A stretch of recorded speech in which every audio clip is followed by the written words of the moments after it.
Didik TV KPM. Kembali lagi dalam Sukses SPM 2022 Didik TV KPM dan hari ini kita belajar mata pelajaran Pendidikan Al-Quran dan As-Sunnah dengan topik yang lebih spesifik iaitu ciri-ciri mukmin yang berjaya. Bukan saya seorang nak jadi mukmin yang berjaya, adik-adik pun samalah, kita sama-sama berusaha untuk jadi mukmin yang berjaya. Jadi Ustaz, untuk segmen kali ini apa yang kita nak belajar Ustaz? Okey, terima kasih Safiqah. Kita sambung murid-murid harap bersedia. Okey, yang kedua ialah kita cerita tentang asbabun nuzul. Okey, kita nak tengok macam mana asbabun nuzul ayat tersebut. Cuma dalam ayat 1 hingga 11 ni dia panjang, cuma asbabun nuzul itu khusus untuk ayat yang kedua sahaja. Iaitu wallazina hum fi solatihim khashi'un. Ayat yang kedua. Jadi rasanya kita boleh tanya murid-muridlah, okey, kalau ada soalan macam ni, bagaimanakah bentuk jawapan yang boleh anda berikan? Ada murid-murid okey, ada jawab. Hazika. Silakan. Okey, silakan. Hazika. Saya rasa jawapan dia ada satu hadis ni mengatakan Rasulullah solat. Solat. Solat ya? Solat saja. Okey, ada jawapan lain tak? Okey, ada jawapan yang ingin diberikan? Daniel ke? Daniel. Saya boleh Okey. cuba. Betul. Jawapan Azikah kurang tepat, dia kena panjang lagi iaitu Rasulullah SAW sedang menunaikan solat. Tiba-tiba baginda memandang ke arah langit dan dengan berlakunya peristiwa itu maka turunlah ayat surah Al-Mu'minin ni. Dan semenjak itu Rasulullah SAW solat dengan menundukkan pandangannya. Okey. Okey. Jadi dia itu ada satu jawapan yang kurang lengkap lah. Satu jawapan yang lengkap. Okey. Cuma murid-murid kena ingat ya, ayat yang kedua, bukan keseluruhan ayat 1 hingga 11. Yang kedua saja asbabun nuzulnya kita boleh nyatakan ataupun tengok pada slide. Okey. Okey. Cara menjawab, jadi kena ingat bagaimana kita nak dapat markah penuh. Okey. Tadi intisari kita dah tahu kan bagaimana kita nak dapatkan markah penuh, murid-murid dah mengetahui. Yang ini pun alhamdulillah ada pelajar yang dah menguasai macam Daniel, Hazikah pun sebenarnya ada dapat markah jugalah tapi mungkin tak markah penuh ya. Okey. Jadi untuk asbabun nuzul ni, pertama kita kena nyatakan watak ataupun sebab ayat itu turun kepada siapa ataupun disebut nama khas. Kalau kat sini Rasulullah kan, kita kena sebut Rasulullah. Kalau nama lain kena sebut siapa, sebab dengan sebab dia ayat itu turun. Okey. Dan yang kedua adalah peristiwa. Jadi maknanya menepati jawapan Hazik tadilah. Okey, Daniel. Okey. Jadi yang pertama jawapan dia ringkas sebab 2 markah. Dalam buku teks kalau Safiqah nak tahu, dia setengah muka. Jadi panjang tapi 2 markah. Jadi kita kompres, kita ringkaskan. Jadi ringkas tu macam mana? Seperti yang terteralah, iaitu pertama Rasulullah menunaikan solat dan memandang ke arah langit. Okey.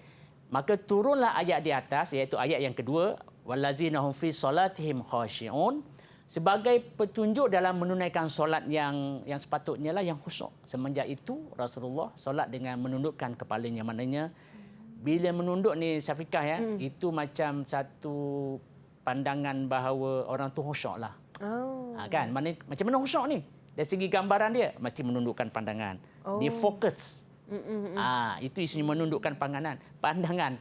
Okey. Bukan dia ke arah langit, ke kanan, ke kiri. Jadi kena ingat, kena ayat dia tu menundukkan kepala. Sebab itu menunjukkan fokus. Okey.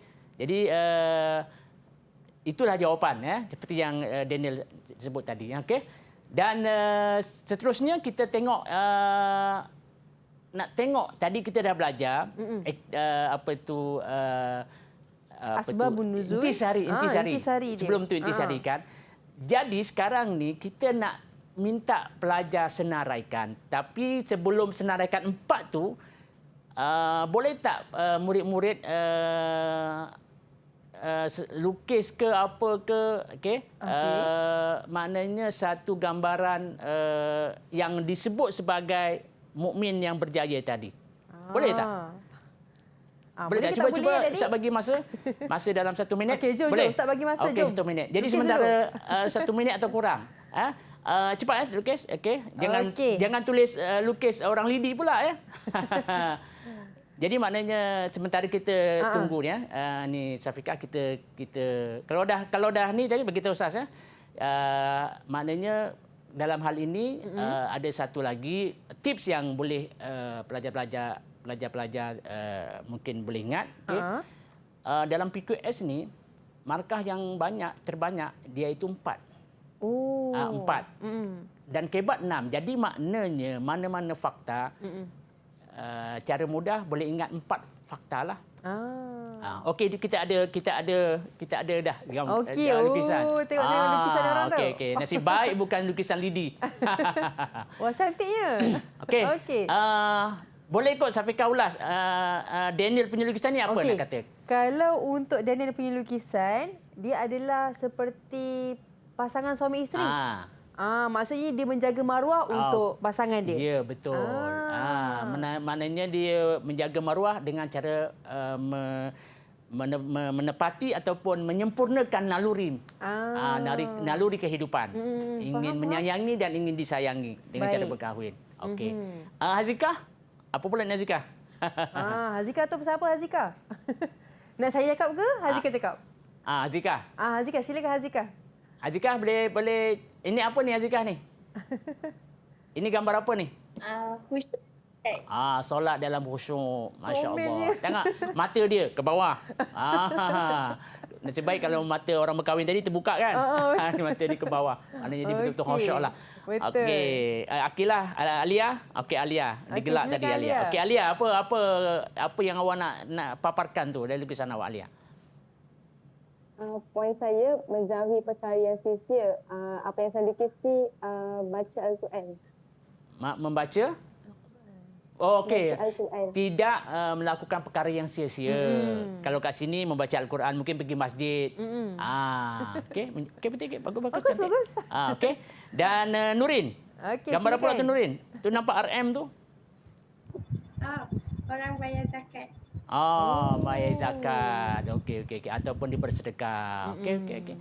Jadi maknanya kalau kita tengok kat sini, dia ada 4 orang. Jadi kalau senaraikan 4 ciri mukmin yang berjaya dalam kehidupan berdasarkan ayat di atas, saya nak Azikah lah jawab. Cuba simpulkan 4 orang tu macam mana? Empat ciri itu berdasarkan gambar yang rakan-rakan awak lukis tadi. Yang pertama apa dia? Yang untuk Daniel, dia lukis untuk memelihara kehormatan. Okey, memelihara kehormatan. Untuk Nurin, dia untuk Alia, dia mengelak daripada perkara yang tidak berfaedah. Okey, menjauhi perkara sia-sia. Dan Nurin membayar zakat. Mengeluarkan zakat. Mengeluarkan zakat. Dan Hazikah? Dan saya punya khusyuk dalam solat. Okey, jadi itu antara sebab kita ada 6 tadi kan. Jadi itu 4. Okey, maknanya rasanya Syafiqah ya, kita tengok kalau pelajar dapat melukis itu dah lagi mendalam dia ingat. Betul. Dengan minda dia kan. Berbanding dia tengok je macam tu kan. Jadi itu antara aktiviti yang boleh mereka lakukan lah. Okey. Dan sebab itu kalau kita tengok yang lain ya, dia punya ni. Ini antara gambar-gambaran lah tadilah ni Ustaz sempat kutip lah. Okey. Okey. Orang solat, tengok solat, baca buku, berdoa, okey. Itu antara perkara-perkara yang kita boleh kategorikan seperti yang dinyatakan tadi. Okey. Jadi maknanya kita boleh simpulkan, okey, simpulkan perkara tadi seperti yang Ustaz nyatakan, okey. Pertama, khusyuk dalam solat. Dah nyatakan tadi kan. Yang kedua, menjaga kehormatan diri atau menjaga maruah. Okey. Banyak isu maruah ni yang bukan sekadar pakai tudung menutup aurat, dia banyak sebenarnya. Okey, dia sebenarnya benda yang kalau kita bincangkan pun banyak. Kemudian menjadi perkara yang sia-sia pun banyak. Okey, rasanya kalau kita lihat harian kita lah para ni murid ya, yang harian kita agak-agak ada atau tidak perkara yang sia-sia kita lakukan. Okey. Kalau boleh kita elakkan. memelihara amanah, okey, yang kita tadi sebut tadi kan, antaranya memelihara amanah, menunaikan zakat dan memelihara solat. Itu yang penting. Jadi kalau kita dapat lakukan kesemua ini, maka itulah yang dikatakan kita menjadi orang yang berjaya. Bukan sahaja di dunia tetapi juga di akhirat. Baik, itu dia penjelasan daripada guru kita, ustaz kita pada hari ini berkenaan dengan ciri-ciri mukmin yang berjaya. Dan saya lihat adik-adik pun sangat-sangat hebat dalam melukis ya adik-adik. Jadi mudah-mudahan dengan lukisan itu dapat mengingatkan kita tentang poin-poin yang bakal ditulis dalam kertas peperiksaan. Jadi adik-adik, kita nak berehat seketika. Kita kembali selepas ini. Sukses SPM 2022. Didik TV KPM